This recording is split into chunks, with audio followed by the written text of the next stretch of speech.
Buenas noches, amigos, que el Señor les bendiga. En este momento voy a exponer aquella tesis que Dios me ha permitido estudiarlo y a su vez, bueno, tener lo que Él quiso, no directamente de mí, que es alcanzar más que una carrera profesional, es únicamente una carrera al servicio de la comunidad. Y bueno, y hay un tema que realmente se ha influenciado mucho en los corazones de muchos líderes eclesiásticos, y es acerca de la teoría de la prosperidad. El tema del día de hoy que voy a exponer se llama la teoría de la prosperidad y el cristianismo en el siglo XXI. Pero antes de poder exponer voy a pedir dirección, por supuesto, del Padre, del Hijo y del Espíritu Santo, para que sea hablando, ¿no?, este maravilloso tema que el día de hoy ha dado mucho de qué hablar en la iglesia cristiana. Vamos a orar. Amado Dios y buen Padre Celestial, una vez más te damos gracias, Señor Jesús, por este tiempo maravilloso, Señor, de poder compartir tu palabra, Señor. Padre, que todo lo que sea hablando sea directamente guiado por tu Santo Espíritu, Señor. Y que este tema, Señor Jesús, que sea de gran bendición, Padre, para todas las personas que van a observar este video, Señor. Te lo pido en el dulce nombre de tu Hijo Jesucristo. Amén y amén. Bueno, bienvenidos.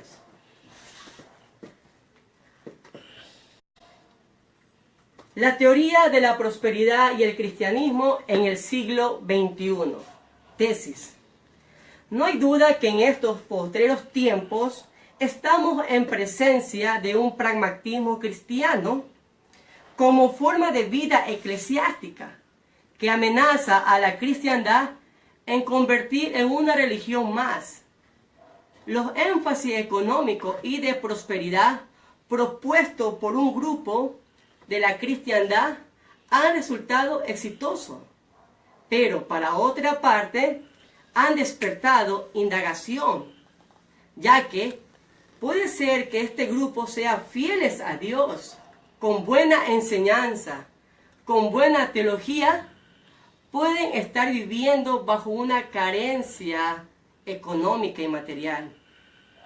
Por lo cual, esta teoría de la prosperidad puede fomentar o puede llevar a cabo a convertir la fe de Dios en una fe estéril, hueca, que al final no será sostenible. A esto llamó Bonhoeffer en su libro El precio de la gracia. Lo llamó la gracia barata. ¿Pero qué es la gracia barata? La gracia barata es aquella predicación sin requerir arrepentimiento. Es la comunión sin la confesión. La gracia sin Jesucristo vivo y encarnado. La fe se vuelve barata cuando se usa como medio de consumo o como producto de consumo para satisfacer a las masas que buscan un mensaje acomodado para cubrir sus deseos materiales. Pero ¿cuál es la problematización? Esta teoría se ha influenciado en muchas iglesias, provocando que la mayoría de los creyentes se sientan desanimados y frustrados a ver que su economía no avanza, ya que esta teoría de la prosperidad enfatiza que todos los cristianos deben ser ricos. Muchos predicadores se han favorecido de este postulado sin importar el bienestar de su prójimo, ya que enfatiza que si desea ser prosperado, si desea ser exitoso, deberá de entregar tus recursos a Dios, usando como medio de manipulación los púlpitos en las congregaciones. Causas y problemas acerca de esta teoría. Causas y consecuencias. Causas. A todo el mundo le preocupa el dinero. Consecuencia. El cristiano también ha caído en esta influencia. Causas. Creyente entusiasmado por ver que su economía mejore. Consecuencia. Creyente desanimado a ver que su economía no avanza. Otra consecuencia es que los cristianos inmaduros se vuelven inmaduros porque ponen su confianza y su esperanza en su economía. Causa uso inapropiado de versículos bíblicos para justificar sus afanes. Como consecuencia, conlleva esto a una mala doctrina bíblica o una completa herejía. Crecimiento de esta teoría de la prosperidad. A pesar que esta teoría tuerce el mensaje cristocéntrico, el mensaje bíblico, este continúa creciendo, tanto donde en el país que se inició, que fue en Estados Unidos, y esto va creciendo tanto en América Central, América del Sur, también partes también de África. No obstante, el día de hoy voy a decir 4 razones por qué esta teoría de la prosperidad está creciendo en este siglo XXI. Y la primera es, tiene algo de verdad bíblica, pero distorsionada.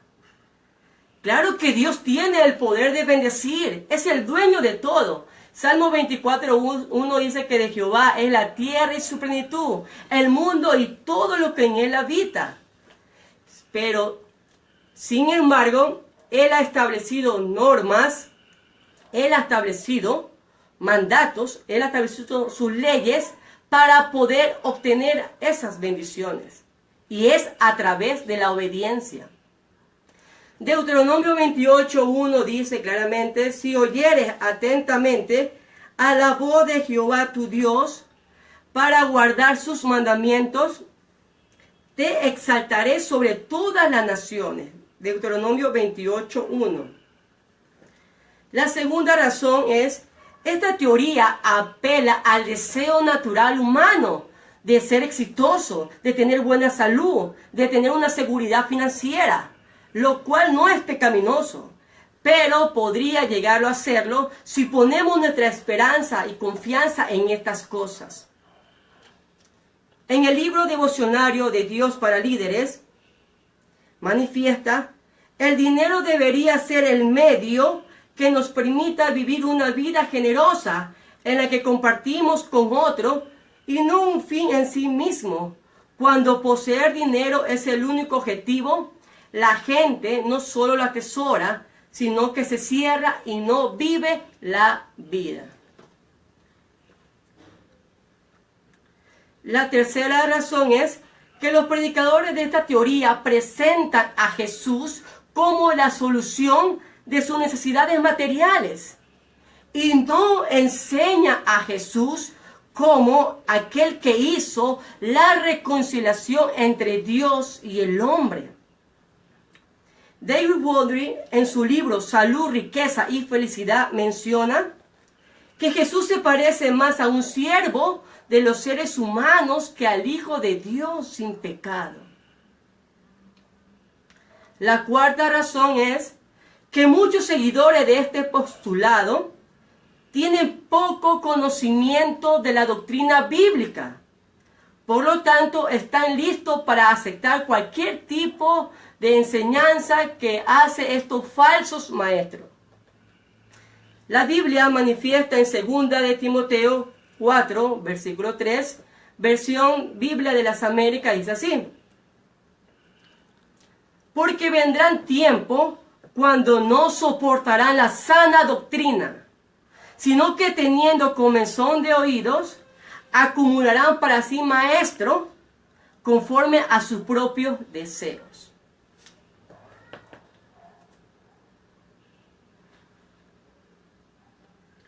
Puntos principales de esta teoría de la prosperidad.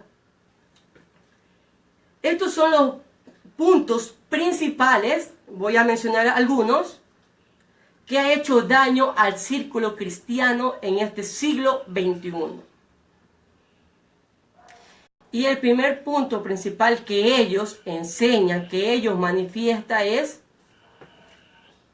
el deseo de Dios que todos los creyentes prosperen financiera, física y espiritualmente. Y usan a Abraham para poder llevarlo como un ejemplo. Uno de sus maestros de esta teoría dice en uno de sus libros: después de la caída de Adán en el jardín, Dios necesitó una vía para obtener su regreso a la tierra, ya que el hombre fue la figura clave de la caída. También el hombre tenía que ser la figura clave en la redención. Así que Dios acercó a un hombre llamado Abraham.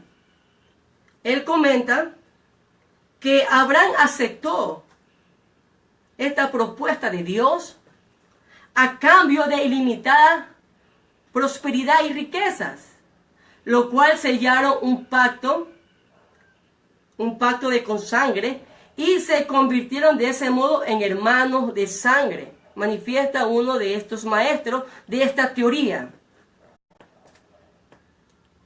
Pero algo que tenemos que entender, lo que leemos la palabra de Dios, lo que estudiamos la palabra de Dios, que todos los pactos de la Biblia, por ejemplo, el edémico, el pacto adámico, el noénico, el abrahámico, como lo menciona aquí, todos estos pactos y otros más fueron pactos unilaterales. No fueron convenios ni negociaciones entre Dios y el hombre. Pablo Off manifiesta en uno de sus libros, el Pentateuco, declara: un pacto humano es por lo general un acuerdo mutuo entre dos partes iguales.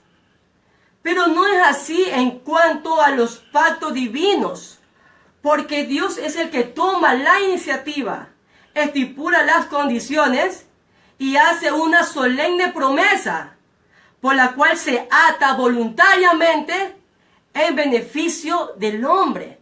O sea, todos los pactos que menciona la Sagrada Escritura tienen que ver con el acto, con la gracia redentora y no con riquezas materiales. Otra razón es que manifiesta, otro punto principal de esta teoría, dice que la pobreza, la enfermedad y la muerte como maldición. La teoría de la prosperidad asegura que la pobreza, la enfermedad y la muerte son resultado directo de la maldición que tiene el hombre y ciertos cristianos que se encuentran, lo cual es parcialmente cierto. Si se lleva a la otra paradoja bíblica, que Dios usa estos mecanismos para santificar al hombre y para él gloriarse, como fue el caso de Job. Casi algunos me han escuchado acerca de la historia de Job. Job fue un hombre bendecido, un hombre prosperado por Dios, claramente. Pero Job tuvo que pasar momentos difíciles en su vida. Pero perdió absolutamente todo. ¿Y por qué? Porque fue básicamente eso. Fue para que él pudiera entender quién es Dios. Que separado de él nada puede alcanzar ni lograr. Y claramente la Biblia lo menciona en Job capítulo 40. Dice así. Job 40, versículo del 1 al 5. Se lo voy a leer. Además respondió Jehová a Job y dijo: ¿es sabiduría contender con el Omnipotente? El que disputa con Dios, responda a esto. Entonces respondió Job a Jehová y dijo: he aquí que yo soy vil. ¿Qué te responderé? Mi mano pongo sobre mi boca. Una vez hablé, mas no responderé. Aún 2 veces, mas no volveré a hablar. Job lo tenía todo. Tuvo que pasar una prueba difícil, una prueba que absolutamente perdió sus familiares, perdió también todo lo que él poseía. Pero aún así, Job pudo santificarse y pudo entender la gloria de Dios.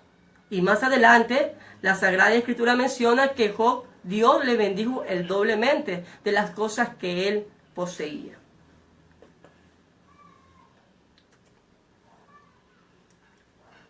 Otro punto que manifiesta esta teoría es la motivación para el dar consistente e invertir en el reino de Dios.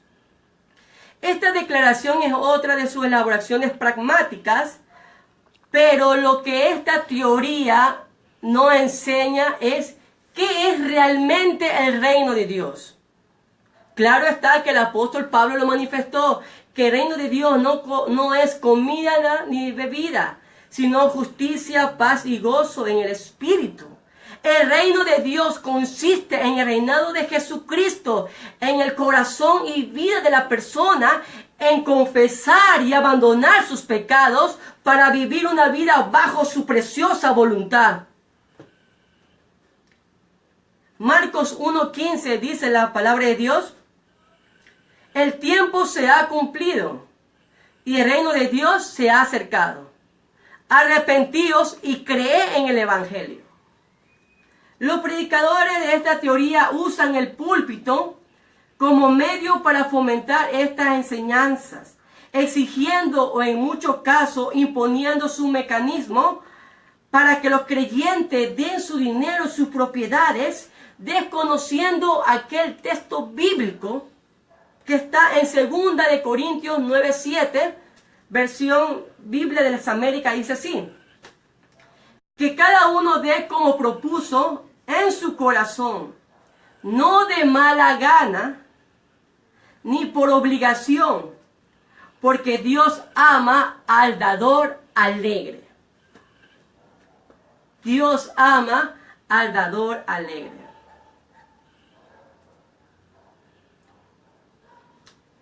También voy a hablar acerca de la prosperidad que se generó en el Antiguo Testamento y asimismo también la prosperidad que se generó en el Nuevo Testamento. Dios prosperó, claro está que podemos ver, amados hermanos y amigos, que Dios prosperó a ciertos hombres de la Biblia en el Antiguo Testamento, como fue el caso de Abraham, de José, de David, de Salomón. Pero lo que tenemos que entender es que Dios los bendijo, Dios los prosperó, fue para cumplir un propósito establecido de parte de Dios. Como fue el caso de José. La vida de José, la llamada prosperidad, no vino de un día para otro, sino que se forja en hábitos, en integridad de vida, en obediencia a las reglas divinas y victoria ante las tentaciones. Y algo que como lo manifestaba, que Dios lo bendijo a José para llevar un propósito de parte de Dios, fue precisamente para salvar a su pueblo, al pueblo escogido que Dios tomó. Y lo podemos dar a conocer en Génesis 45, versículo número 4, se lo voy a leer. Entonces dijo José a sus hermanos: acercaos ahora a mí. Y ellos se acercaron. Y él dijo: yo soy José vuestro hermano, el que vendisteis para Egipto. El 5. Ahora pues no os entristezcáis, ni os pese de haberme vendido acá, porque para preservación de vida me envió Dios delante de vosotros. Y Dios me envió delante de vosotros para preservaros posteridad sobre la tierra, y para daros vida por medio de gran liberación. Así pues, no enviaste acá a vosotros, sino Dios, que me ha puesto por padre de Faraón, y por señor de toda su casa, y por gobernador en toda la tierra de Egipto. José fue el segundo hombre más importante de aquel entonces, de Egipto. Y como lo mencionaba, Dios prosperó a José. fue para salvar a su pueblo escogido. La prosperidad en el Nuevo Testamento. Las menciones directas de la prosperidad en el Nuevo Testamento son más carentes. La historia de la iglesia primitiva y de los escritos apostólicos están llenos de dos interrogantes, que son sufrimiento y esperanza. Por lo tanto, en ese contexto que estaba pasando la iglesia primitiva, había poco espacio para pensar en el bienestar personal y material, por lo cual Jesús le dice en una ocasión a sus discípulos de cuidarse de la ambición de este mundo. Mateo 6:9, versión la Reina Valera, dice así: no os hagáis tesoros en la tierra donde la polilla y el orín corrompe, y donde ladrones minan y hurtan, sino haceos tesoro en el cielo, donde ni la polilla ni el orín corrompe, y donde ladrones no minan ni hurtan. Poner nuestra confianza en las cosas perecederas de este mundo nos puede conllevar a esclavizarnos de la codicia, esclavizarnos de la vanidad y asimismo sobre los placeres de este mundo. Samuel Pérez Millo, en su libro Comentario Exegético de Mateo, afirma: el deseo de alcanzar bienestar temporales puede convertirlos en un tesoro que esclavice la vida del creyente y haga de él una persona infeliz. Esta orientación depende del modo de visión que tenga. Si estás orientado hacia Dios, buscará las cosas de Dios que son trascendentes y tendrá en menor estima las temporales del mundo. Si la visión está distorsionada, se invertirá la escala de valores y el estilo de vida pasará a ser terrenal y mundano. Hay un versículo que es conocido casi por todos nosotros, y este versículo lo usan estos maestros de la teoría de la prosperidad. Y es aquel versículo que se encuentra en 3 de Juan, versículo 2. Se lo voy a leer. Amado, yo deseo que tú seas prosperado en todas las cosas y que tengas salud, así como prospera tu alma. ¿Realmente fue Dios quien dijo estas palabras? ¿Realmente fue un mandato divino de Dios?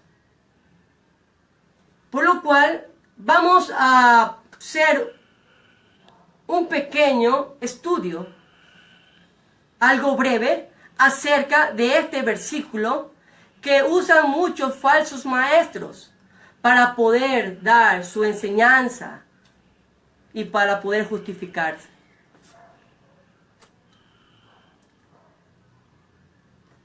¿Qué significa ser prosperado en todo? Aquí en este cuadro tengo 5 comentaristas bíblicos, lo cual lo he investigado y asimismo he sacado una conclusión personal de lo que se puede dar a conocer de este versículo que ya lo mencioné. Pero voy a leer acerca de un comentarista bíblico que enfatiza lo que este versículo, 3 de Juan 2, dice. William MacDonald, en su libro Un comentario nuevo del Nuevo Testamento, dice así: pero es evidente que no se encontraba muy bien en lo físico, por cuanto Juan le deseaba que su salud física se corresponda con su vigor espiritual. Cuando Juan dice, ruego en oración que sea prosperado en todas las cosas, es dudoso que estés pensando en riqueza o prosperidad material. Más bien está refiriéndose al bienestar físico, como se sugiere en la siguiente frase, y tenga salud. Una conclusión personal acerca de este versículo, de lo que le mencioné, de los 5 comentaristas, he sacado una conclusión personal y manifiesta así. En la consulta hecha a comentaristas del texto, en referencia en su mayoría, están de acuerdo que este deseo de Juan a Gallo es de una amistad y una actitud de hermanos.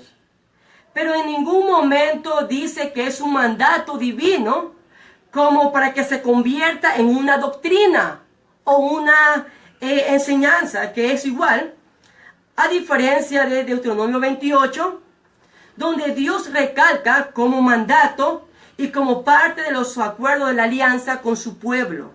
La prosperidad está sujeta al cumplimiento de la palabra de Dios.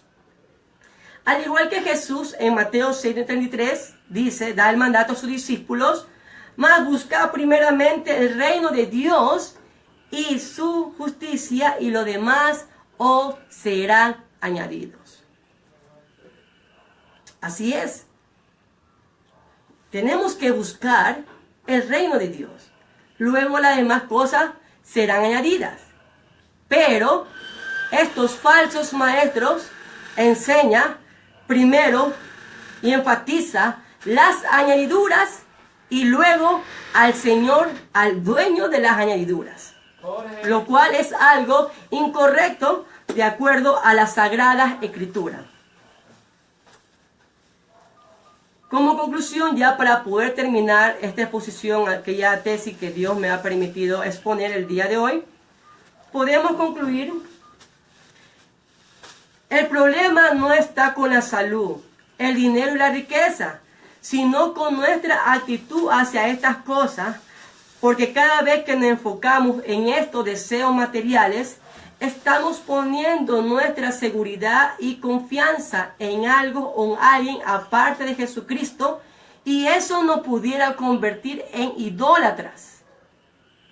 El segundo, el reino de Dios, como lo mencionaba, no consiste en este sistema materialista, como lo dicen estos falsos maestros de la prosperidad, sino que consiste en el reinado de Dios en el corazón y vida de la persona, de confesar y abandonar sus pecados para vivir una vida bajo su preciosa y buena voluntad. Y tercera de Juan, podemos decir que no es un mandato divino como para que se convierta en una doctrina, sino que es un deseo de un amigo que le vaya bien en lo que emprenda, pero que no se convierta en un magnate. Las recomendaciones: que los líderes de las iglesias locales comprendan que el estudio de esta teoría despertará gran interés en los miembros de la iglesia para que no sean engañados.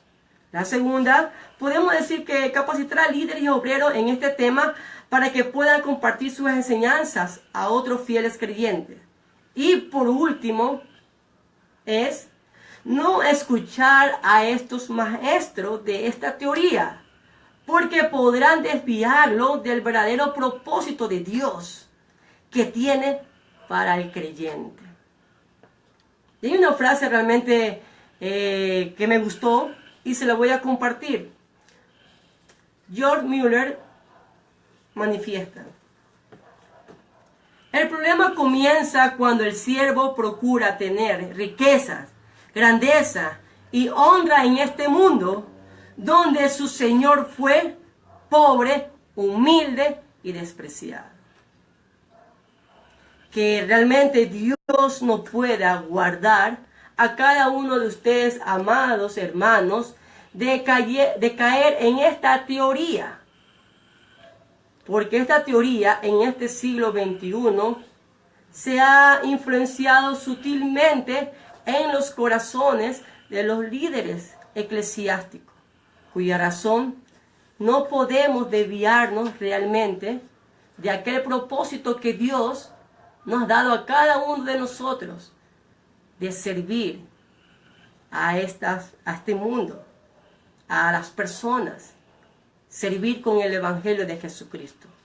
Ha sido un gran placer y asimismo agradezco a aquellos que han estado viendo en este video, ¿no?, en vivo el día de hoy.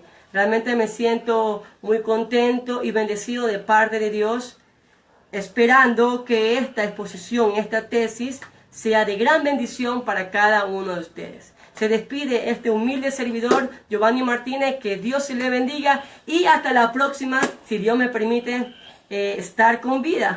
O si el Señor ha venido, nos veremos allá en los cielos. Dios le bendiga. Bendiciones.